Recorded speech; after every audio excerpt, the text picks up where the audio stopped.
আমি আপনার সাথে পূর্ণাঙ্গ একমত। বাংলাদেশের জঙ্গিবাদের নাটক সাজানো হয়েছে, গত 16 বছর পর্যন্ত জুলুম অত্যাচারের শিকার হয়েছে, আলেমদের উপরে অত্যাচার হয়েছে, অস্বীকার করার কোনো রাস্তা নাই। কিন্তু মাত্র 100 দিন হয়েছে শেখ হাসিনা বিদায় নিয়েছে।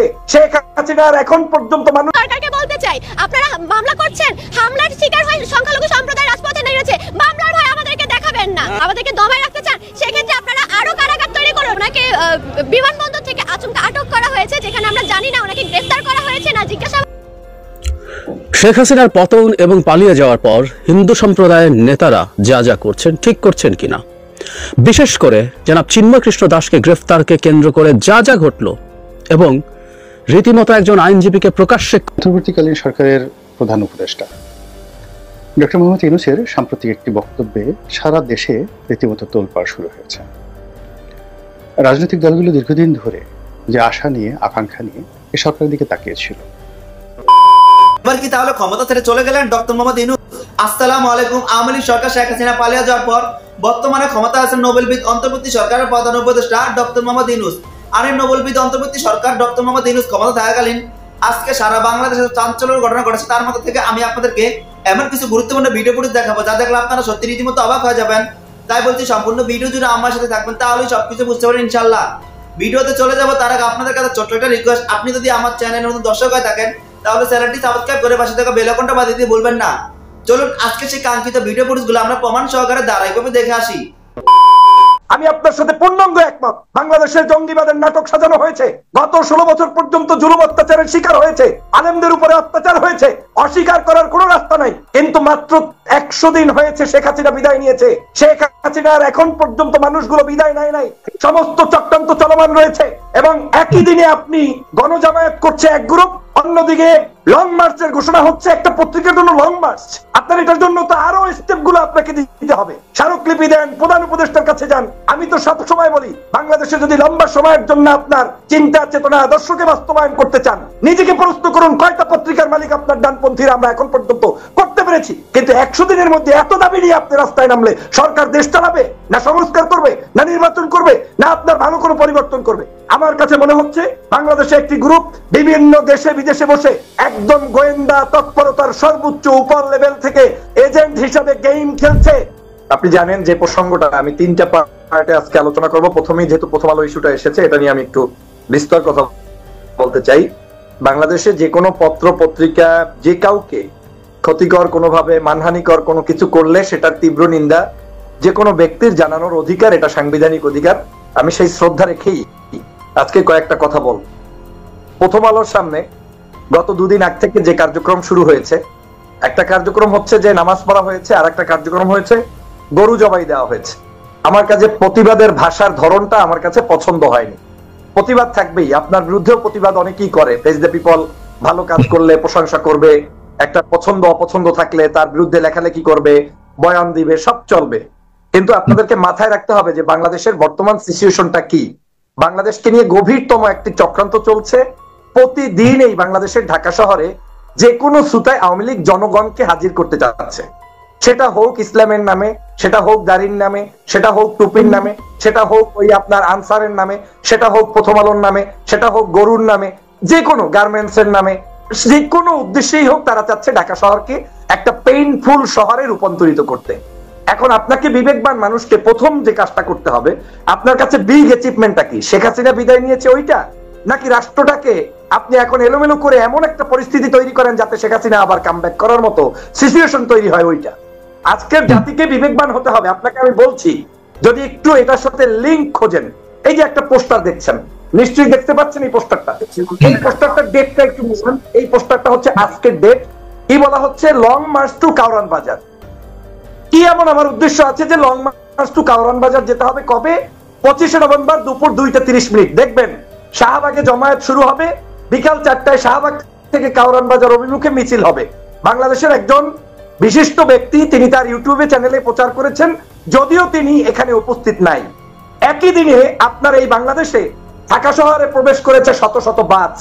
গতকালকের রাত থেকে যেটার জন্য আমরা উদ্গ্রীব ছিলাম, তারা আজকের এই ঢাকা শহরে প্রবেশ করে ঢাকা শহরকে কি করতে চেয়েছে?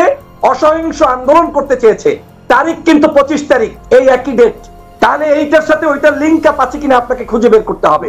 এখন সাধারণ একজন মুসল্লি তার দৃষ্টিভঙ্গিতে তার ক্ষোভের জায়গা থেকে তিনি যে কোনো প্রতিবাদ পেলে সেখানে অংশগ্রহণ করবেন, তার প্রতি শ্রদ্ধা জানাই, তার কোনো দোষ নাই। কিন্তু যারা ক্রিমিনালি করে, যারা পিছন থেকে গুটি নাড়ে, তারা আপনাকে বলবে না যে কি উদ্দেশ্যে আপনাকে ব্যবহার করছে। আজকে সেটাই আমার দুঃখের জায়গা যে বাংলাদেশে আমাদের এই ইন্টেলেকচুয়াল পার্ট গুলো ডে বাই ডে কেমন জানি আমরা দমন করে ফেলছি কিছু কিছু ব্যক্তিদের আলোচনা সমালোচনা এগুলোর উপর ভিত্তি করে। আপনি যদি সুষ্ঠুভাবে বাংলাদেশের মানুষকে সঠিক পথে পরিচালিত করতে পারেন তাহলে এই দেশটা লম্বা সময়ের জন্য দেশের মানুষ শান্তিতে থাকতে পারবে, দেশের মানুষের মধ্যে নৈরাজ্য হানাহানি হবে না। আপনি দেখেন ঢাকা শহরে একই দিনে 3টি বড় বড় আন্দোলন আজকে হতে চলেছে। একটা দেখালাম লং মার্চ, দ্বিতীয়টা দেখালাম যে আজকের 1 লাখ টাকা কি বলে ঋণ পাবে এবং অনেককে তার বেশি দেওয়া হবে। এই সুতায় মানুষদেরকে এখানে প্রবেশ করানো হলো। আর একটা কি সাধারণ শিক্ষার্থীদের নামে তাদেরকে খেপিয়ে দিয়ে স্কুলগুলোতে কলেজগুলোতে ভাঙচুর করা হলো। আপনাকে দেখাই ছবি, দেখলে আপনার কাছে মনে হবে এই ছবি কি কোনো সাধারণ শিক্ষার্থীর ছবি? এই যে কাজ চলছে তার মানে 3টা জিনিস একই দিনে যখন সংগঠিত হয় তখন ধরে নিতে হবে এটা একটা ভয়াবহ চক্রান্ত এবং ষড়যন্ত্র, কোনো সন্দেহ নাই। আমি প্রথমে প্রত্যেকটি রিপোর্টের পক্ষে আমি থাকতে নাই পারি, আমি যে কোনো আন্দোলন আমি করতেই পারি। প্রথম হলো আমার বিরুদ্ধে আপনার বিরুদ্ধে যে কোনো জায়গায় কথা বললে তার বিরুদ্ধে আপনার বক্তব্য দেওয়ার অধিকার অবশ্যই আছে। আমি আপনার সাথে পূর্ণাঙ্গ একমত। বাংলাদেশের জঙ্গিবাদের নাটক সাজানো হয়েছে, গত 16 বছর পর্যন্ত জুলুম অত্যাচারের শিকার হয়েছে, আলেমদের উপরে অত্যাচার হয়েছে, অস্বীকার করার কোনো রাস্তা নাই। কিন্তু মাত্র 100 দিন হয়েছে শেখ হাসিনা বিদায় নিয়েছে, শেখ হাসিনার এখন পর্যন্ত মানুষগুলো বিদায় নেয় নাই, সমস্ত চক্রান্ত চলমান রয়েছে। এবং একই দিনে আপনি গণজামায়াত করছে এক গ্রুপ, অন্যদিকে লং মার্চের ঘোষণা হচ্ছে একটা পত্রিকার জন্য লং মার্চ। আপনার এটার জন্য তো আরো স্টেপ গুলো আপনাকে দিতে হবে, স্মারকলিপি দেন, প্রধান উপদেষ্টার কাছে যান। আমি তো সব সময় বলি বাংলাদেশে যদি লম্বা সময়ের জন্য আপনার চিন্তা চেতনা আদর্শকে বাস্তবায়ন করতে চান নিজেকে প্রশ্ন করুন কয়টা পত্রিকার মালিক আপনার ডানপন্থীরা আমরা এখন পর্যন্ত করতে পেরেছি? আমরা পারি নাই, ব্যর্থ। আপনার পত্রিকা নাই, আপনার টিভি চ্যানেল নাই, আপনার একটা ভালো টক শোতে আলোচক নাই, আপনার একটা রাজনীতিবিদ নাই, ভালো মানের যুবকদেরকে তরুণদেরকে উৎসাহ দেওয়ার জন্য আপনার কোনো একটা সোশ্যাল মিডিয়ায় ব্যক্তিত্ব নাই, আপনি কিছু নাই। আপনাকে সামনে এসে ঢাল নাই তলোয়ার নাই আপনাকে নিয়ে আসছে। আমি আপনাকে প্রশ্ন করে রাখতে চাই, আজকের এই বাংলাদেশে যে কোনো আন্দোলন দেখলেই আপনি হুড়হুড় করে জয়েন করবেন, সেটার দ্বারা যে দেশ ও জাতির ক্ষতি হয় সেটার ব্যাপারে আপনি যদি সজাগ না থাকেন তাহলে আগামী দিনের বাংলাদেশের অবস্থা কি হবে সেটা সাগর ভাই আপনি বুঝতে পারছেন। আপনি দেখেন এই যে একটা ছবি, এই যে 2 দিন আগে আন্দোলন হলো রিক্সা, এই লোকটা একটা কলেজের ছাত্র, আওয়ামী লীগের কমিটির মধ্যে আছে, প্রচার হয়েছে, অথচ তাকে দেখলাম কি ব্যাটারি চালিত রিক্সার পক্ষে দাঁড়িয়ে বক্তব্য দিতে গিয়ে তিনি প্রচার হলেন। এই যে এক ভদ্রলোকের ছবি দেখা যাচ্ছে, আমার তার সাথে কোনো সমস্যা নেই, আমি তাকে চিনি না, জানার জন্য শুধুমাত্র আজকের এই ছবিটা উপস্থাপন করলাম। এই ভদ্রলোককে আমি জানি না তিনি জামাত ইসলাম করে কিনা, আমি জানতে চাই। জামাত তো বাংলাদেশের একটা সংগঠন, ইসলামী শাসনতন্ত্র আন্দোলন করে কিনা আমি জানতে চাই। আমি জানতে চাই মামুনুল সাহেবের দলের কোন সদস্য কিনা। তাহলে বাংলাদেশে ইসলামপন্থী নাগরিকদের দল কিংবা মত কিংবা পথের পক্ষ থেকে কিংবা জাতীয় মসজিদের খতিব এই ধরনের কোন আন্দোলনের নেতৃত্ব দিয়েছে কিনা? আজকের বাংলাদেশে এরকম করেই কিন্তু দাড়ি নিয়ে টুপি নিয়ে আজকের সেই শায়েখ আব্দুর রহমানের তৈরি হয়েছিল, সেই বাংলা ভাইয়ের তৈরি হয়েছিল। তখন কিন্তু দাড়িতে টুপিতে আপনি আনন্দিত হয়ে যদি আপনি মনে করতেন ওই ব্যক্তি আসলেই শায়েখ, তাহলে আপনার মধ্যে সত্যিকার অর্থে সত্যিকার ইসলামিক স্পিরিটটা নাই।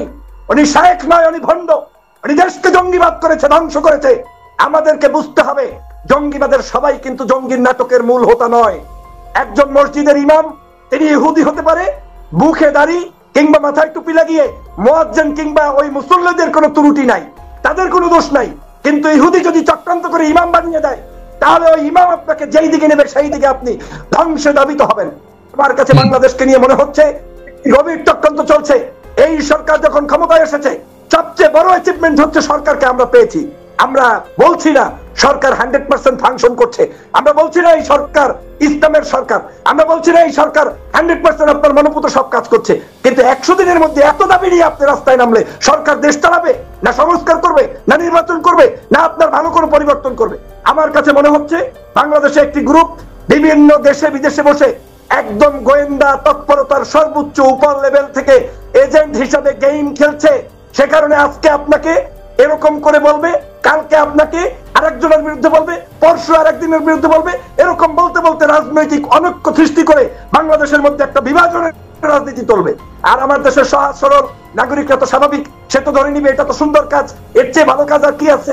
হ্যাঁ, ভালো কাজ করেন, প্রতিবাদের সময়টা সঠিক হয়নি, প্রতিবাদ করতে হবে, সেটার জন্য আমাদের ইন্টেলেকচুয়াল জায়গায় যেতে হবে। আমার কাছে মনে হচ্ছে আওয়ামী লীগের বিচার ব্যবস্থা, এই যে আওয়ামী লীগ এত খুন করেছে, হত্যা করেছে, এই বিচার ব্যবস্থাকে বন্ধ করার জন্যই একটি গ্রুপ আমাদেরকে ভিন্ন দিকে ধাবিত করার জন্য চক্রান্ত করছে। আমাদেরকে এই জিনিসগুলো থেকে আওয়ামী লীগকে নিষিদ্ধ করার দাবি তুলছে বাংলার জনতা। এই নিষিদ্ধ যাতে করতে না পারেন সেজন্য অন্যদিকে ধাবিত করা হচ্ছে। জাতীয় ঐক্যমত গঠন করার এখন সময়, এই জাতীয় ঐক্যমত যাতে গঠন করতে না পারেন সেজন্যই আপনাকে ওইদিকে ধাবিত করা হচ্ছে। সরকারকে এস্টাবলিশমেন্ট যাতে করতে না পারেন সেজন্যই ওইদিকে ধাবিত করা হচ্ছে। সংবিধান সংস্কার, রাজনৈতিক সংস্কার, নির্বাচনী প্রক্রিয়া বাধাগ্রস্ত করে এই সরকারকে বিপদে ফেলে একটি সামরিক শাসন কিংবা ভিন্ন ধরনের সরকার ব্যবস্থা পুনঃপ্রতিষ্ঠার জন্যই এই ষড়যন্ত্র হচ্ছে। ইসকনের শেখ হাসিনা সহ বিভিন্ন ধরনের যত সুনাম গেছে সেই নেতারা আজকে যে ষড়যন্ত্র করছে, এর সব কিছুর সাথে একটা মিল আমি খুঁজে পাচ্ছি। আমি সবসময় ন্যায়ের পক্ষে, আমি সবসময় ছাত্র জনগণের পক্ষে, আমি সবসময় যুবকদের পক্ষে, সবসময় ইসলামের পক্ষে। কিন্তু সাগর ভাই, আমি কখনোই চোখের সামনে যখন আমার বিশ্বাস থেকে মনে করছি এটা একটা ষড়যন্ত্র হতে পারে, তখন আমি গা ভাসিয়ে বক্তব্য দিব না, মরলেও দিব। হয়তো আজকে আমাকে দুই একজনে ভুল বুঝবে, মানে আপনি আপনার নিজের চোখে দেখছেন এটা একটা ষড়যন্ত্রের অংশ। প্রথম আলো এবং ডেইলি স্টারের বিরুদ্ধে যে প্রতিবাদ চলছে একটা ষড়যন্ত্রের অংশ, এটা আপনি 30 সেকেন্ড বলতে চাই, ভাইয়ের সাথে এড করে, ভাই শেষ হলে আমি 30 সেকেন্ড আমাকে সুযোগ দিবেন। আমি একটু শেষ করি। সাগর ভাই প্রশ্ন করেন, কি বলছেন? হ্যাঁ জি, কিন্তু অভিযোগগুলো যেগুলি করছে তারা, যেটা পার্টিকুলারলি একদম পুরোপুরি তারেক রহমান বললো, ইয়াসিন আরাফাত বললো, এগুলি কি আপনি কোনোভাবে গুরুত্ব দিতে চাচ্ছেন না? 100% আমার বক্তব্যের মধ্যে বলেছি, আলেমদেরকে নিয়ে জুলুম, অত্যাচার, নির্যাতন করেছে। আপনি এই বাংলাদেশে সবার আগে বুঝতে হবে এই বাংলাদেশের নাম্বার 1 শয়তানকে। আপনি সেই শয়তানকে মাত্র দেশ থেকে তাড়িয়েছেন। শেখ হাসিনা মাত্র দেশ থেকে বিদায় নিয়েছে। এই দেশের প্রত্যেকটি জায়গাগুলোকে, অর্গানগুলোকে আওয়ামী লীগ ধ্বংস করেছে, পত্রিকা ধ্বংস করেছে, প্রশাসন ধ্বংস করেছে, পুলিশ ধ্বংস করেছে, আলেম ওলামার উপরে জুলুম করেছে, নির্যাতন করেছে, অত্যাচার করেছে। এর প্রত্যেকটি জায়গায় আমাদেরকে সংস্কার করতে হবে, কিন্তু আমাদেরকে সময় নিতে হবে। আমি যে আন্দোলন করছি, এই আন্দোলন আপনি জানেন না, আওয়ামী লীগ এইরকম পর্যন্ত চায় প্রয়োজনে ইসলামের যত দাবি দেওয়া আছে সেগুলোও যদি কেউ নিয়ে ঢাকা শহরে আসে, আওয়ামী লীগ পিছন থেকে এখন নখ টাকানোর চেষ্টা করছে। কারণ ওই দাবি দেওয়ার মধ্যে তার আওয়ামী লীগের 2 জনকে জামা পরিয়ে, টুপি পরিয়ে তারপরে প্রবেশ করে দিবে। কয়েকদিন আগে আওয়ামী লীগের পেজে প্রচার করেছিল, তারা কি করেছে? তারা করেছে সারা বাংলাদেশে এই যে 0 পয়েন্টে আসবে, তারাই নিজেরা বলেছে যে তোমরা জুব্বা এবং টুপি পরে আসবা। বিভিন্ন পেজে আওয়ামী লীগের সমর্থকরা সেটা প্রচার করেছিল। কেন? ওরা জানে যে এগুলো পরে আসলে মানুষ মনে করবে এই লোকটা তো বিএনপি, এই লোকটা তো জামাত। আমি যে প্রসঙ্গে ছিলাম, বাংলাদেশের আন্দোলন সংগ্রাম অবশ্যই সব যে সংগঠনগুলো করবে তা কিন্তু নয়। আমি একমত, আমাদের এখানে যে আমাদের বিশিষ্ট শায়েখ উপস্থিত আছেন, ওনার সাথে যে একজন ব্যক্তি ক্ষিপ্ত হলে তিনি অবশ্যই সেখানে দাঁড়াতে পারে। আমি শুধুমাত্র প্রতিবাদ করছি ওইটার যে সিজনটা সঠিক হয়নি। আমার অনেক কাজ বাকি, আজকের জুলাই বিপ্লব নিয়ে বই লেখা বাকি, আমার এখন টিভি চ্যানেল প্রতিষ্ঠা করা বাকি, বানানো বাকি, সমগ্র মনে মনে চত্বরে ধারণ প্রচার করতে হবে, সেইগুলো বাকি। আপনি এখন গরু খাওয়া কিংবা 2 রাকাত নামাজ পড়া, এটার মধ্য দিয়ে ওদের হাতে আপনি অস্ত্র তুলে দিলেন, ফটো শুট করে তারা দেশে বিদেশে বিভিন্ন জায়গায় আজকে আপনাকেই ঘায়েল করার জন্য আরেকটি হাত।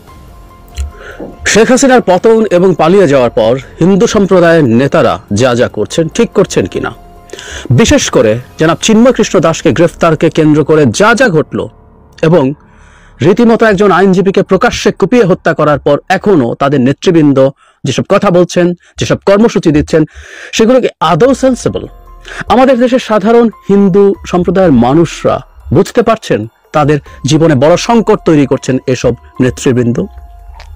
আমরা খেয়াল করব, এবার শেখ হাসিনা পতন এবং পলায়নের পর টিপিক্যালি যেসব নেতা সামনে আসতেন তারা না এসে এই ধরনের ধর্মগুরুরা সামনে আসতে শুরু করেছিলেন।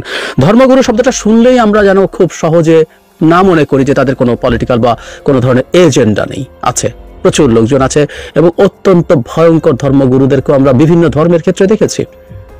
রোহিঙ্গা ম্যাসাকারের সাথে একজন মিয়ানমারের ধর্মগুরু খুবই আলোচিত হয়েছিলেন, টাইম ম্যাগাজিনে তিনি কভারে এসেছিলেন, উইরাথু। তার নির্দেশে রোহিঙ্গাদের উপরে জেনোসাইড চালানো হয়েছিল। সুতরাং ধর্মগুরু শব্দটা শুনলেই এটা যে খুব সফট জিনিস, সহজ জিনিস, সেটা মনে করার কোনো কারণ নেই। আমি বলছি না জনাব চিন্ময় প্রমাণিতভাবে এই ধরনের কোনো রকম কোনো খারাপ পরিকল্পনা নিয়ে মাঠে নেমেছিলেন, কিন্তু কনটেক্সট বলছে সেই সম্ভাবনা আছে, কারণ হিন্দু সম্প্রদায়ের যেসব দাবি নিয়ে তারা নামছেন, যেভাবে নামছেন, যা বলছেন, এর মধ্যে সমস্যা আছে। গতকাল হিন্দু সম্প্রদায়ের একজন নেতা যে তাদের যে প্ল্যাটফর্মটা তৈরি হয়েছে, প্ল্যাটফর্মটা হচ্ছে সনাতনী জাগরণ জোট, চিন্ময়কে গ্রেফতার করা নিয়ে তাদের একজন জনাব সুমন, সম্ভবত ওনার নাম সুমন রায়, তিনি নতুন কর্মসূচির কথা বলছেন। অনেক কিছু বলেছেন, এটা আমি আজকে সকালের ভিডিওতে কথা বলেছি, কিন্তু তিনি এখন বলছেন যদি ব্রহ্মচারীকে আগামীকাল বুধবারের মধ্যে জামিন দেওয়ার আহ্বান জানানো হয়, নইলে তাকে যে কারাগারে রাখা হবে সেই কারাগারের উদ্দেশ্যে লং মার্চ করার ঘোষণা দেওয়া হয়। পাশাপাশি আরও বলা হয় সনাতনীরা স্বেচ্ছায় সেই কারাগারে কারাবরণ করবেন। তার মানে চিন্ময়কে নিয়ে তাদের কর্মসূচি চলমান থাকবে গতকাল ওই বিভৎস ঘটনা ঘটার পরও। একটা কথা আমি সকালেও বলেছি, সেটা হলো আমাদের এটা খুবই চমৎকার ব্যাপার, একটা পরিকল্পিত দাঙ্গা আমরা এখন পর্যন্ত ঠেকিয়ে রাখতে চেয়েছি। এই ঘটনার প্রেক্ষাপটে এই ধর্মীয় জোট, হিন্দু সনাতন জাগরণ জোট যেটা আছে, তাদের কি করা উচিত ছিল? আচ্ছা, তারা মাঠে নেমেছিলেন কেন? আমাদের হিন্দু সম্প্রদায়ের মানুষদের কি কোনো অ্যাকিউট ক্রাইসিস এখন আছে? আমি এই অ্যাকিউট ক্রাইসিস কথাটা বলছি। আপনি মরিয়া হয়ে মাঠে নামার চেষ্টা তখন করার কথা যখন আপনার খুব অ্যাকিউট কোনো ক্রাইসিস আছে। শেখ হাসিনার পতন এবং পালানোর পর হিন্দু সম্প্রদায়ের মানুষের উপরে কিছু হামলা আক্রমণ তাদের প্রতিষ্ঠানের উপরেও হয়েছে। আমরা বহুবার বলার চেষ্টা করেছি এবং এটাই সঠিক কথা যে সেগুলো আসলে কমিউনাল নেচারে না, তারা হিন্দু বলে হয়নি, হয়েছে আওয়ামী লীগ বলে। সাথে একটা রিজয়েন্ডার দিয়ে রাখি, আওয়ামী লীগ বলেও কারো উপরে হামলা হওয়ার কোনো যৌক্তিকতা নেই, এটা অন্যায়, হিন্দু মুসলিম নির্বিশেষে। কিন্তু সেই পরিস্থিতিটাও কি আর এখন আছে যে আওয়ামী লীগ বলেও কোনো হিন্দুর উপর এখন আক্রমণ হচ্ছে? উত্তর হচ্ছে না। সো অ্যাকিউট ক্রাইসিস যদি না থাকে, মাঠে এই মারাত্মক জমায়েতগুলো, বড় জমায়েতগুলো করা, এইগুলো করে হুমকির ঢঙে কথা বলা কেন? বিশেষ করে গতকাল যখন একজন আইনজীবীকে প্রকাশ্য দিবালোকে আদালত চত্বরে হাজার হাজার মানুষের মধ্যে কুপিয়ে হত্যা করা হয়েছে, তখন এই কর্মসূচি চালিয়ে যাওয়া কেন? কারণ আমাদের এর মধ্যেই তথ্য সামনে এসছে যে এই সব হিন্দু সম্প্রদায়ের সমাবেশ এবং মিছিলের আড়ালে আওয়ামী লীগের পান্ডারা মাঠে নামছে। যথেষ্ট পরিমাণ তথ্যের মধ্যে মিডিয়ায় চলে এসছে এবং এই সুযোগ তারা নেবে, এটাই খুব স্বাভাবিক। তারা যেখানেই সুযোগ পাবে সেটার পেছনে, যখন ব্যাটারি চালিত রিক্সা শ্রমিকরা, চালকরা যখন রাস্তায় নামছে, সেটার পেছনে ছিল আনসারের সাথে মিশে যাওয়ার চেষ্টা করেছে। যেখানে কোনো একটা পরিস্থিতি হয় সেখানে তারা নেমে যাওয়ার চেষ্টা করবে এই সরকারকে ডিস্টেবিলাইজ করার জন্য। তাহলে সেই কাজটা করার আমব্রেলা হিসাবে হিন্দু সম্প্রদায় নিজেদেরকে ব্যবহৃত হতে দিচ্ছে কেন?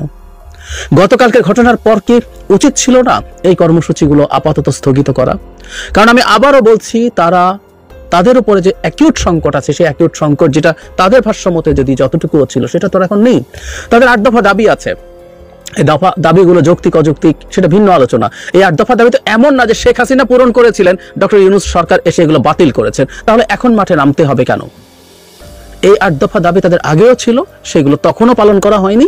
তারা রাষ্ট্রের কাছে, সরকারের কাছে তাদের দাবি জানাতে পারেন। আমি তাদের এই অধিকারকে সম্মান করি, এই অধিকারকে সম্মান করি। তারা এই দাবি জানাক, নিজেরা জানাক, সরকারের বিভিন্ন পর্যায়ে পৌঁছে দিক, ধর্ম উপদেষ্টার কাছে, এমনকি প্রধান উপদেষ্টার সাক্ষাৎ চাইতে পারেন। এবং আমি বিশ্বাস করি তারা প্রধান উপদেষ্টার সাক্ষাৎ যদি চান, প্রধান উপদেষ্টা তাদের সাথে সাক্ষাৎ করবেন, তাদের 8 দফা দাবি পৌঁছে দিক, তার যৌক্তিকতা ব্যাখ্যা করুক, এটা নিয়ে সভা, সেমিনার, সিম্পোজিয়াম হোক, কলাম লিখুক।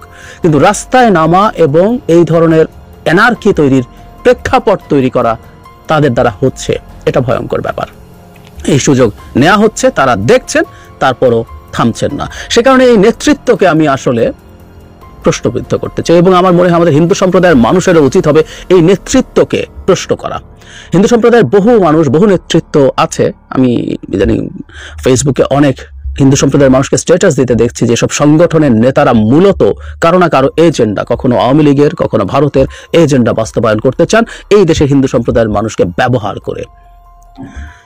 আমি আশা করি হিন্দু সম্প্রদায়ের অভ্যন্তর থেকে এই চাপ এই মানুষগুলোর উপরে তৈরি হবে যে তারা যেন তাদের জীবনকে, তাদের যে কোনো কিছুকে মানে জিম্মি করে সরকারের বিরুদ্ধে কিছু করতে না দেন। এই চাপটা তাদের অভ্যন্তর থেকে তৈরি হবে এবং তারা সত্যিকার অর্থে বাংলাদেশের সাম্প্রদায়িক যে সম্প্রীতি ছিল, কিছু কিছু সমস্যা মাঝে মাঝে হয়েছে, কিন্তু মোটা দাগে বাংলাদেশ একটা সাম্প্রদায়িক সম্প্রীতির দেশ। আমি আবারও বলছি, রিপিট করছি, এই ঘটনার পরও, গতকাল চট্টগ্রামে এই ঘটনার পরও সারা দেশ একেবারে শান্ত ছিল। মানুষ তো নাই, কোনো প্রতিষ্ঠানের উপরও কোনো রকম আঘাতের কোনো খবর আমাদের কাছে আসেনি। সো এই সাম্প্রদায়িক সম্প্রীতির দেশটাকে, সাম্প্রদায়িক সম্প্রীতি নষ্ট করে হিন্দু সম্প্রদায়ের মানুষের জীবনকে ঝুঁকিপূর্ণ করার কাজ করছেন প্রকারান্তরে এই নেতারা। তারা হুমকি দিচ্ছেন তারা লং মার্চ করবেন, যে কারাগারে নেওয়া হয়েছে, নাহলে স্বেচ্ছায় কারাবরণ করবেন। এই ধরনের কর্মসূচি যখন রাস্তায় থাকবে সেগুলো আবারও সমস্যা তৈরি করবে। আমি বলছি না সরকারকে এগুলো নিষিদ্ধ করে দিতে হবে, কিন্তু তারা তাদের জায়গা থেকে এই সেন্সিবিলিটির পরিচয় দেওয়া দরকার ছিল এবং হিন্দু সম্প্রদায়ের মানুষের এটা বোঝা দরকার এবং তাদের উপরে চাপ তৈরি করা দরকার। বরং আমরা হয়তো এভাবেই ভাববো এসব করতে গেলে আবার নতুন করে সমস্যা তৈরি করা সম্ভব, তৈরি হওয়া সম্ভব, এবং সেটাই সম্ভবত এই নেতারা চাইছেন। আমি তাদেরকে স্পষ্টভাবে অ্যাকিউজ করছি, আমি কনটেক্সট মিলিয়ে অ্যাকিউজ করছি, আমি নিশ্চিতভাবে বলছি না এটাই তাদের ইন্টেনশন, কিন্তু কনটেক্সট তাই বলে। সুতরাং তাদের ইন্টেনশন থাকুক বা না থাকুক, এই ইন্টারপ্রিটেশন হতে পারে। একটা কথা সবার মনে রাখা দরকার, পারসেপশন ম্যাটার্স, এবং সেটার পেছনে ভিত্তি থাকে, সেটার পেছনে যুক্তি থাকে, সেটার পেছনে কারণ থাকে, সেটার পেছনে কারণ থাকে। আমি আবারও বলতে চাই, 8 দফা দাবি নিয়ে ইভেন সরকারের দিক থেকে আহ্বান জানানো হোক, তাদের সাথে কথা বলবেন, শুনবেন। 8 দফা দাবি মেনে নিলে রাস্তা থেকে যাব, কোনো সরকার সেটা করবে না, করতে হয় না, করে না। প্রথম কথা হচ্ছে সব দাবি যৌক্তিক কিনা, সব দাবি যদি যৌক্তিক হয়েও থাকে, সব দাবি মেনে নেওয়ার মতো পরিস্থিতি সরকারের আছে কিনা, অনেক অনেক ইস্যু আছে। সুতরাং আমি কয়েক হাজার বা লাখ লোক একত্র করে চাপ দিয়ে যে কোনো কিছু আদায় করে নেব, এই মানসিকতাটা সঠিক না। আর একটা সরকার যখন সংকটে ছিল, আজকের কথা বলছি না, আজকে সরকার 100 দিন পার হয়েছে, 7 দিন 10 দিনও যায়নি হিন্দু সম্প্রদায়ের মানুষ রাস্তায় নেমে এসেছিল, আমাদের খুব স্পষ্টভাবে মনে আছে। ঢাকায় এসেছিল, হুমকি দিয়েছিল, অনেক কিছু করেছিল, এবং যখনই এই ঘটনাগুলো ঘটছে এগুলো নিয়ে ভারত যেভাবে রিয়্যাক্ট করে, সেই রিয়াকশনটাও খুব ক্লিয়ার ইন্ডিকেশন যে এগুলো পরিকল্পিত হওয়ার সম্ভাবনা অনেক বেশি।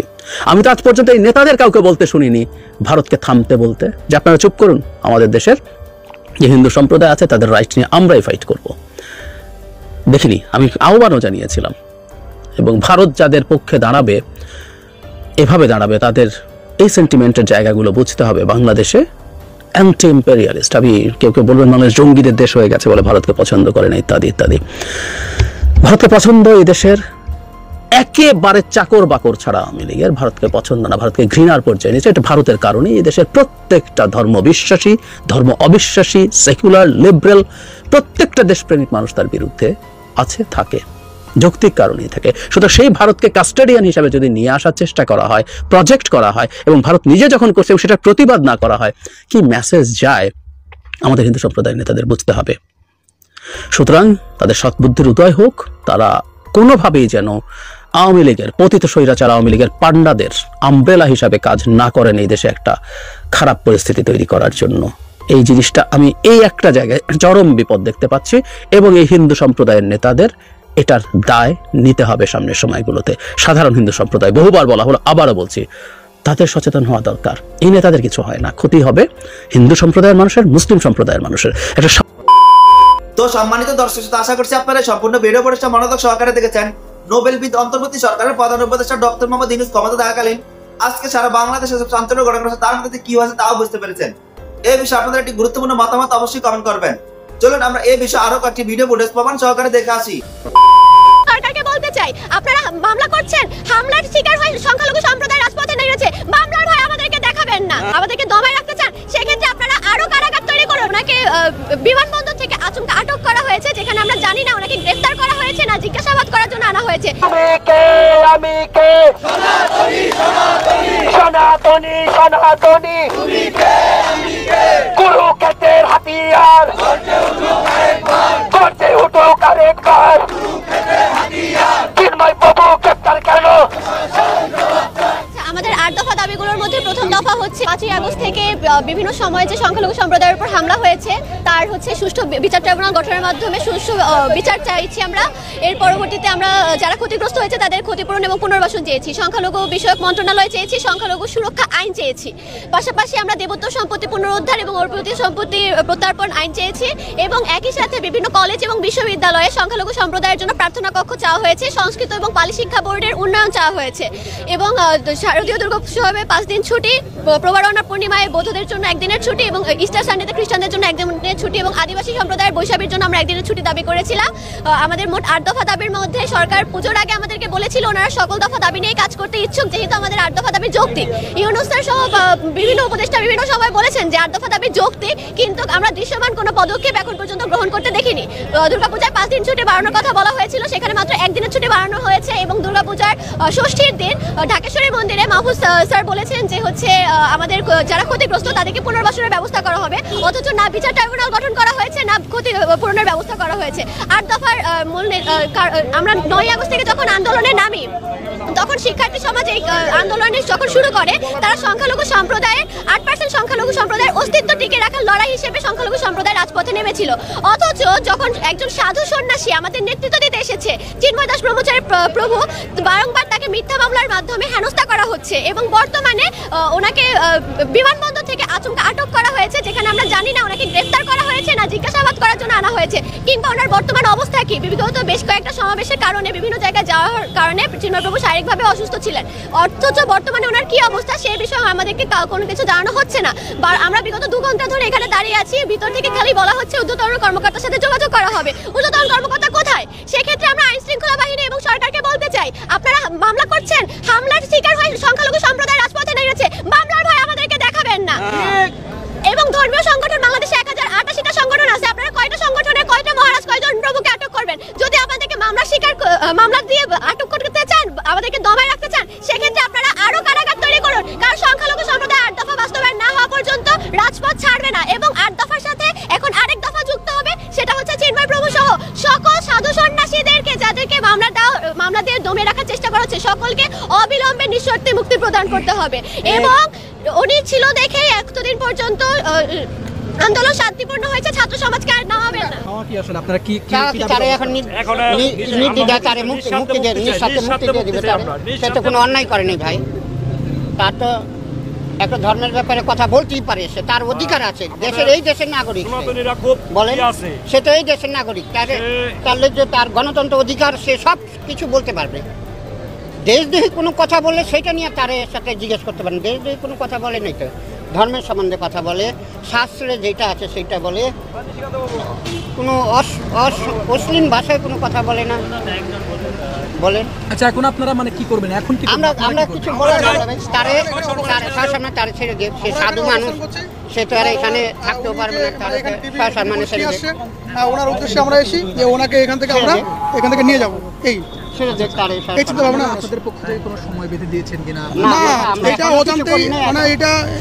উনি একটা উদ্দেশ্যে মানে এয়ারপোর্ট থেকে একজন বলেছে যে আপনি আমাদের অফিসে চলে আসুন, এই অবস্থাতে এখন ওনাকে নিয়ে আসা হয়েছে। আমরা এর জন্য ওনার হয়ে আমরা এখানে এসেছি, মানে এই সম্বন্ধে কোনো জানা নেই যে কেন আটক করা হয়েছে, এই জন্য আমরা এখানে এসেছি, এসে আমরা অবস্থান করছি, দেখি এখন ওনারা কি।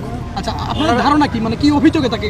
এটা আমরা তো দেখছি যে রাষ্ট্রদ্রোহী মামলা ছিল, এখন এটা তো ভিত্তিহীন এবং ভিত্তির উপর উনি তো জামিনে আছে, উনি মোট কথা জামিনে আছে, এবং মানে কেন ডিবি পুলিশ তাকে আটক করলো বা এখানে ডিবিতে নিয়ে আসলো এই বিষয়ে আমরাও জানি না, তবে আমরা এখানে জানাতে একজন আটক করতে হলে তার সম্বন্ধে কোনো নোটিশ জানাতে হয় যে আপনি বা কিছু আছে, এই ধরনের কোনো নাই তো তার বলেন, তার তো এই ধরনের কোনো নাই।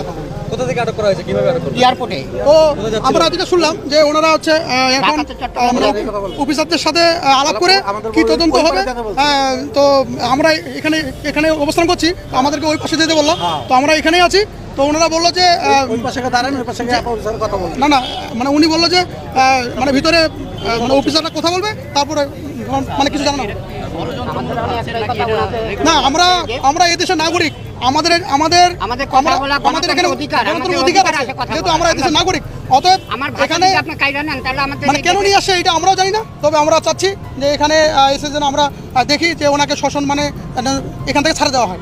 আমরা সনাতনীরা বিশ্বাস করি এই বাংলাদেশ আমাদের মা এবং মাটি, কিন্তু এই মা এবং মাটিতে যদি ভূমিপুত্রদের বারবার অত্যাচার করা হয়, তাহলে এই দেশের 3 কোটি সনাতনী কঠিন দুর্গ করে তুলবে, সকল অন্যায় এবং অপরাধীরা সেই সাথে বেঁচে যাবে। আমরা বিশ্বাস করি এ দেশের 90% মুসলমানের ভিতরে সবাই খারাপ না, অধিকাংশ মুসলমান আমাদের ভাই, তারা আমাদের সাথে আছে বলেই আমরা এই শান্তিপূর্ণ আন্দোলন করতে পারি।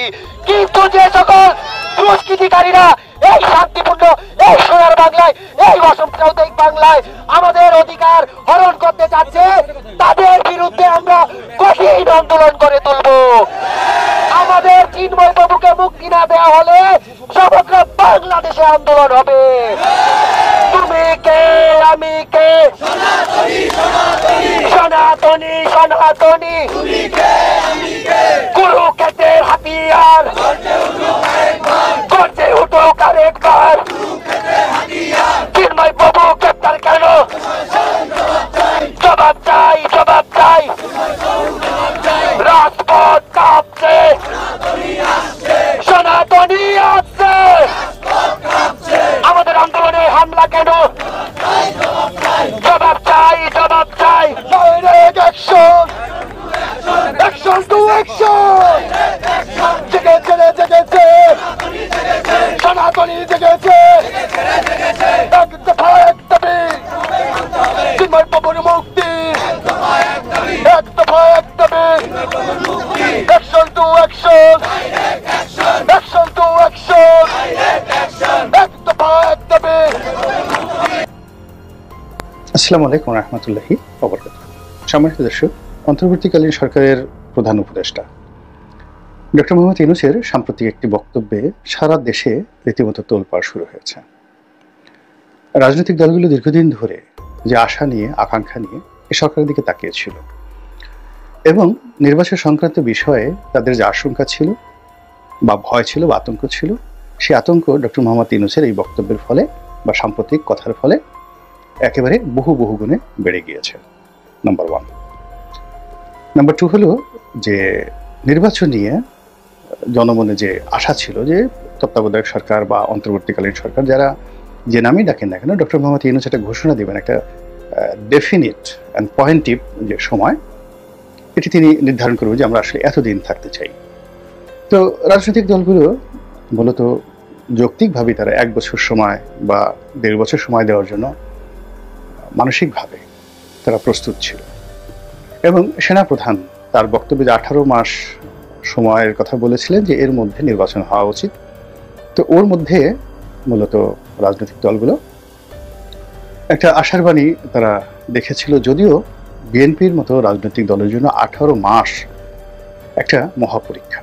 এর কারণ হলো বিএনপি বিশাল দল, প্রায় ক্ষমতা থেকে সে 2006 থেকে আজ অবধি ক্ষমতার বাইরে। এ দলের এই দীর্ঘ 20 বছরে অনেক নতুন কর্মী এসেছে, তারপরে নতুন প্রজন্ম এসেছে, অনেক মানুষ মারা গিয়েছেন। এর ফলে কি হলো যে টেকনাফ থেকে তেঁতুলিয়া পর্যন্ত যে এই সংগঠনের বিস্তৃতি কিভাবে ঘটেছে, বিএনপির কেন্দ্রীয় যারা নেতৃবৃন্দ তাদের আসলে বাস্তব অভিজ্ঞতা নেই। কেন নেই?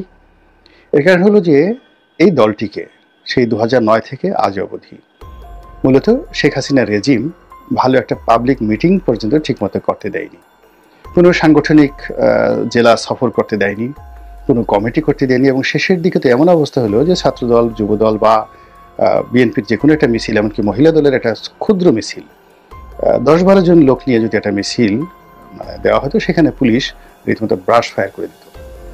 এবং রুহুল কবির রিজভী সাহেবের মতো মানুষ 4-5 জন মহিলা নিয়ে তিনি এই যখন একটা মিছিল করার চেষ্টা করতেন, কখনো তিনি পল্টন অফিসের সামনে করার চেষ্টা করতেন, কখনো তিনি এখান থেকে লুকিয়ে গিয়ে সেই মিরপুরে একটা ঝটিকা মিছিল করে কোনো মতো একটা ছবি তুলে সেই ছবিটা ফেসবুকে দিয়ে তারপরে আবার উধাও হয়ে যেতেন। তো এই কর্মকাণ্ডটুকুও পুলিশ বরদাস্ত করতো না।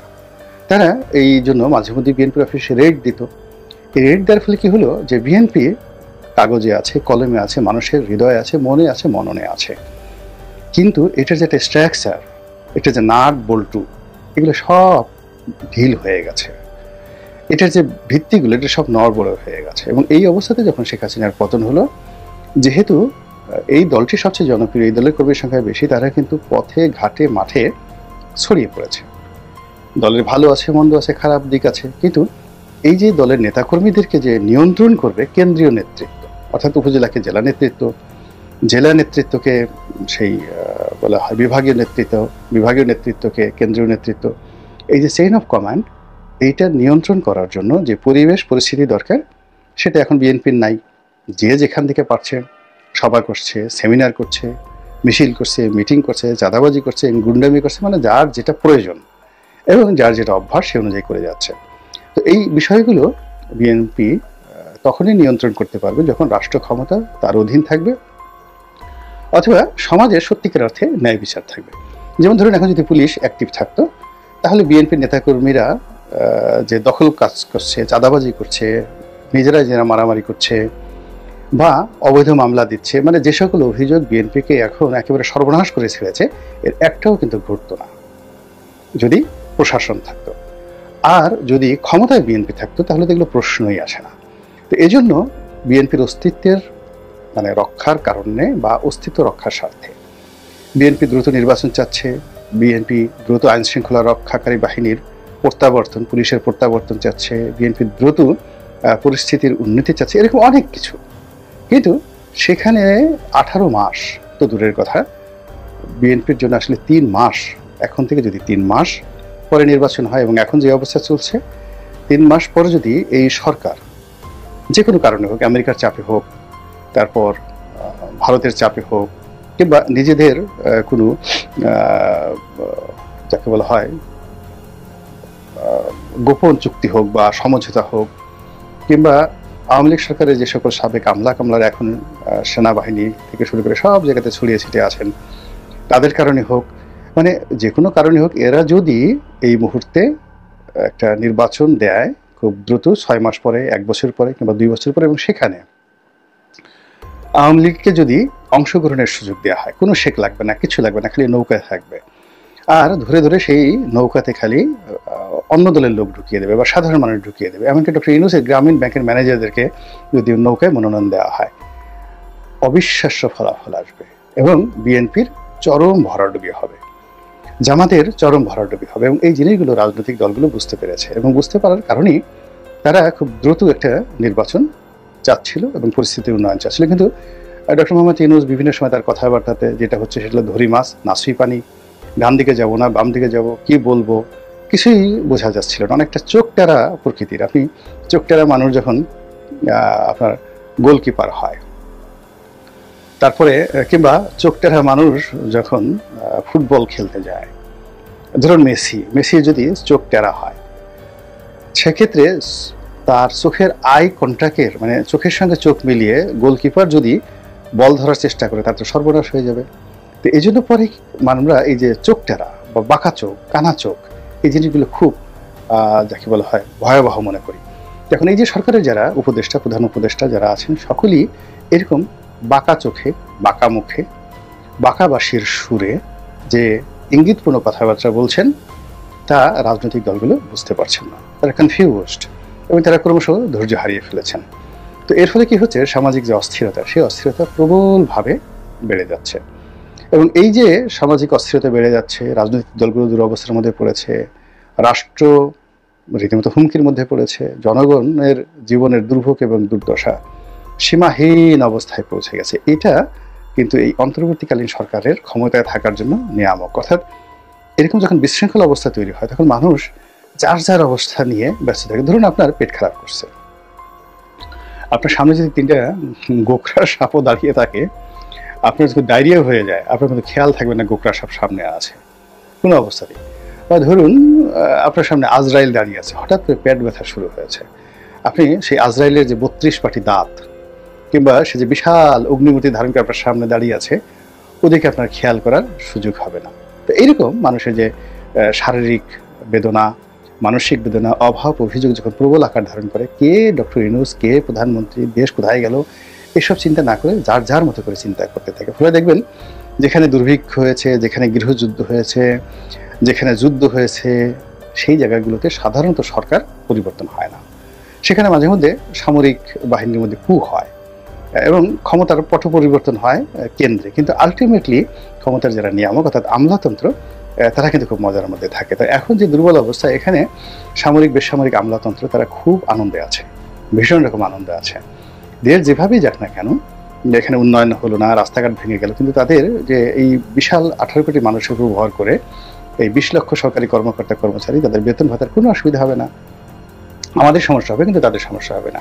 কিন্তু রাজনৈতিক সরকারের অধীন থাকতে গেলে তাদের যে সকল বিপদ বিপত্তি কমান্ড ফলো করতে হয়, অনেক দায়বদ্ধতার মধ্যে তাদের থাকতে হয়, বকা খেতে হয়, জখা খেতে হয়। একজন ডিসি, একজন বিভাগীয় কমিশনার কিংবা ধরুন একজন সচিব, একজন ওরকম ব্যক্তিত্বের মাননীয় সংসদ সদস্য, তার সামনে তিনি দাঁড়াতেও পারেন না। একজন মেজর জেনারেল, এমনকি সেনাবাহিনী প্রধান, অন্য সময়টাতে তার যে দাপট, কিন্তু যখন রাজনৈতিক সরকার ক্ষমতায় থাকে তখন একজন সংসদ সদস্য, একজন মন্ত্রী, তাদের সামনে তারা ওইরকমভাবে ইংরেজিতে কথা বলা, লাঠি নিয়ে ঘোরাফেরা করা, ভুং ভাং করা, এই জিনিসগুলো সম্ভব হয় না। যেটি এখন রীতিমতো মানে কি বলবো, তারা রাজত্ব যেভাবে করছেন এটা যদি প্রলম্বিত হয় তাতে অসুবিধাটা কি? তো সেই কারণে কি হচ্ছে, এই ক্ষমতায় যারা সামনে আছে দে আর জাস্ট 11 মানে 23-24 জন লোক, কিন্তু এর পেছনে তো 20 লাখ লোকের একটা সংগঠন আছে, সরকারি আমলারা, দেশের বাইরের বিভিন্ন পক্ষ আছে। তো তারা চাচ্ছে যে এভাবেই আসলে চলতে থাকুক, এটি নিয়ম, সারা দুনিয়াতে এভাবেই চলে। এবং এর মধ্যে থেকে বের হয়ে আসার জন্য যদি আপনার যোগ্যতা থেকে, নেতৃত্বের প্রজ্ঞা থেকে, রাজনৈতিক প্রজ্ঞা থেকে, তাহলে এর মধ্য থেকে মানুষ তার যে কাঙ্ক্ষিত বিজয় এটা সে কিন্তু ছিনিয়ে নিয়ে আসে। তো যেটা বলছিলাম, এই নির্বাচন নিয়ে, তারপরে নির্বাচন সময় নিয়ে, তত্ত্বাবধায়ক সরকারের মেয়াদকাল নিয়ে রাজনৈতিক দলগুলোর যে কথাবার্তা চলছিল, সেই জায়গাটাতে অতি সম্প্রতি ডক্টর মোহাম্মদ ইউনূস তার একটি সাক্ষাৎকার, এটা আবার আল জাজিরার সঙ্গে। তো সেই সাক্ষাৎকারে তিনি বলে দিয়েছেন যে ডাইরেক্টলি, একেবারে ডাইরেক্টলি, এর চেয়ে আর স্পষ্ট থাকে না, যে মোটামুটি 4 বছর তারা থাকার প্ল্যান করছেন। এর আগেও হতে পারে যদি রাজনৈতিক দলগুলো বলে। তো এখানে মূল ব্যাপার হলো যে তোমরা যদি আন্দোলন করতে পারো, কোমরে যদি জোর থাকে, বিদ্রোহ করতে পারো, বিপ্লব করতে পারো, প্রতি বিপ্লব করতে পারো, তাহলে আমাদের আপত্তি নেই, আমরা চলে যাব। মানে এর মানে আগেও হতে পারে। কিন্তু যে সমস্যাটা হবে সেটা হলো এই যে 4 বছর মেয়াদ, এটা যে 8 বছর হবে না বা 9 বছর হবে না, এই কথাটা কিন্তু তিনি বলছেন না। আর এখানে যে ভয়টা থেকে যাচ্ছে সেটা হলো যে আপনি অতীতে বিভিন্ন সময় দেখবেন যে এখানে ধরুন এখন ডক্টর মোহাম্মদ ইউনূসের নেতৃত্বে যে সেটটা আছে, সেই সেটটা চেঞ্জ হয়ে গেল 1 বছর পরে বা 4 বছর পরে, আবার নতুন আরেকটা সেট এলো। এবং এই যে এলোমেলো অবস্থার মধ্যে তারা বললো ঠিক আছে আমরা 6 মাসের মধ্যে দেবো, আবার 6 মাস পরে বললো যে না 6 মাসে তো হচ্ছে না, 2 বছর পরে দেবে। এইভাবে যদি 10 বছর চলে, এখন মির্জা ফখরুল সাহেবের বয়স কত বছর? আমার বয়সে তো তখন 10 বছর পরে 70 বছর হয়ে যাবে। রাজনীতি করা তো দূরের কথা, তখন মানে একেবারে আমি আজ থেকে 10 বছর আগে আমার যে প্রাণ শক্তি ছিল, এখন এই বর্তমান অবস্থাতে সেই 10 বছর আগের যে চিন্তা চেতনা, প্রাণ শক্তি, এটা তো কল্পনাই করা যায় না এখন জায়গাতে। তো এইরকম একটা অবস্থা যখন চলছে, তখন ডক্টর মোহাম্মদ ইউনূসের যে এই যে বক্তব্য যে 4 বছর সময় নিতে পারে, এটা পুরো রাজনীতির যে অঙ্গন, সে অঙ্গনকে এলোমেলো ঘোলাটে করে ফেলেছে। এখানে একটা জিনিস বুঝতে হবে যে যারা রাজনীতি করেন তারা অনেক গভীর জলের মাছ। তাদের যে নেগোসিয়েশন পাওয়ার, তাদের যে অ্যাডাপশন পাওয়ার, টিকে থাকার যে ক্ষমতা, প্রকৃতির অন্য কোনো শ্রেণী পেশার নেই। একজন রাজনীতিবিদ, আপনি গিয়ে দেখুন এই যে এখন পলক, আনিসুল হক, মানে এই যে আওয়ামী লীগের যে সমস্ত লোকদেরকে গ্রেপ্তার করা হয়েছে, তো প্রথম তাদেরকে ডিম মারা হলো, ফ্লাইং কিক মারা হলো, অনেক কিছু করা হয়েছে। কিন্তু আজকে দেখেন আন্তর্জাতিক অপরাধ ট্রাইব্যুনালে তাদেরকে উপস্থাপনা করা হয়েছে, মানে তাদেরকে আনা হয়েছে এখানে শুনানির জন্য। আমি অবাক হয়ে গেলাম যে তাদের কেতাদুরস্ত পোশাক, মুখে হাসি হাসি ভাব, ভাবলেশহীন একটা অবস্থা, এবং সেজে গুজে একেবারে প্রস্তুত হয়ে আসছেন। এবং বিশেষ করে হাসানুল হক ইনু এবং রাশেদ খান মেননের মতো প্রাজ্ঞ নেতা, তাদের যে ব্যক্তিত্ব, মানে এমনভাবে তারা ওখানে পুলিশ কর্মকর্তা বানান সবার দিকে তাকালেন যে পুলিশ কর্মকর্তারা ওই যে তাদের চাহনি, সেই চাহনির বাইরে গিয়ে তাদের হাতটা ধরবে, হ্যান্ডকাপ পরাবে বা তাদের সঙ্গে একটু ভাবসাব দেখাবে, এই সুযোগই তারা কিন্তু পেল না। This is a political characteristics. রাজনৈতিক দল, রাজনৈতিক ব্যক্তিত্বদের এই ধরনের একটা অ্যাডাপশন পাওয়ার থাকে, তারা যে কোনো পরিস্থিতিতে এক হয়ে যেতে পারে, নিজেরা মারামারি করে আবার 1 মিনিটের মধ্যে এক হতে পারে। 1-11-এর সময় দেখবেন বিএনপি আওয়ামী লীগের মধ্যে কীভাবে তারা ঐক্যবদ্ধ হয়ে গেল।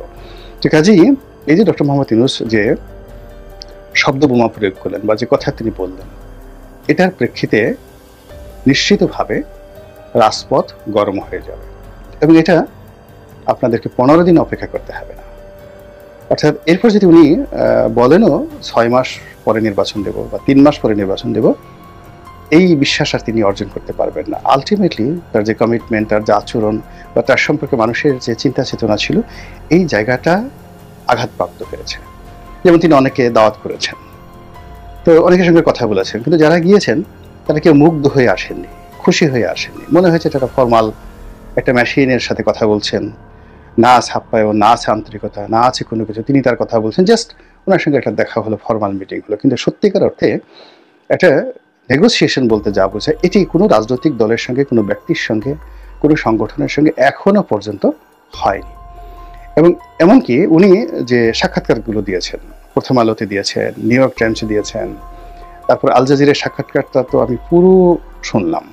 সেখানে তার শব্দ চয়ন, বডি ল্যাঙ্গুয়েজ, কথা বলার ভঙ্গি, এরপরে তার যে ডেলিভার, তারপরে কথার পিঠে কথা, এই জিনিসগুলো স্মার্টলি তো হয়নি, এটাকে খ্যাত বলতে পারবেন না। মানে আল জাজিরার মতো একটা টেলিভিশনের সিনিয়র সাংবাদিকের সঙ্গে সরকার প্রধান হিসেবে বক্তব্য দেওয়ার জন্য কি ধরনের ম্যাচুরিটি দরকার, যেটি আনোয়ার ইব্রাহিমের আছে, যেটি ইমরান খানের ছিল, কিংবা নরেন্দ্র মোদী সাহেবের আছে। তো সেই সাক্ষাৎগুলোর সঙ্গে যদি ওনার সেই সাক্ষাৎকার, ওনার সেই যাকে বলা হয় মেকআপ, গেট আপ, এই জিনিসগুলো দেখেন, আপনার কাছে মনে হবে, আপনি তখনই বুঝতে পারবেন যে রাষ্ট্র আসলে কিভাবে চলছে এবং ভবিষ্যৎ কোন দিকে যাচ্ছে। আমরা চাই আমাদের দেশটা ভালো থাকুক। অনেক কষ্টের পর আমরা একটা বিজয়। তো সম্মানিত দর্শক, আশা করছি আপনারা সম্পূর্ণ ভিডিও পরিচয় মনোযোগ সহকারে দেখেছেন। নোবেল বিজয়ী অন্তর্বর্তী সরকারের প্রধান উপদেষ্টা ডক্টর মোহাম্মদ ইউনূস ক্ষমতা থাকাকালীন আজকে সারা বাংলাদেশে যেসব চাঞ্চল্য ঘটনা ঘটছে, তার মধ্যে থেকে আমি আপনাদের যে কয়েকটি বাছাই করা গুরুত্বপূর্ণ ভিডিও ফুটেজ দেখিয়েছি, তাও বুঝতে পেরেছেন। এই বিষয়ে আপনাদের গুরুত্বপূর্ণ মতামত অবশ্যই কমেন্ট করবেন। আজ এ পর্যন্তই, দেখা হচ্ছে অন্য আরেকটি ভিডিওতে। সে পর্যন্ত সবাই ভালো থাকবেন, সুস্থ থাকবেন। আল্লাহ হাফেজ।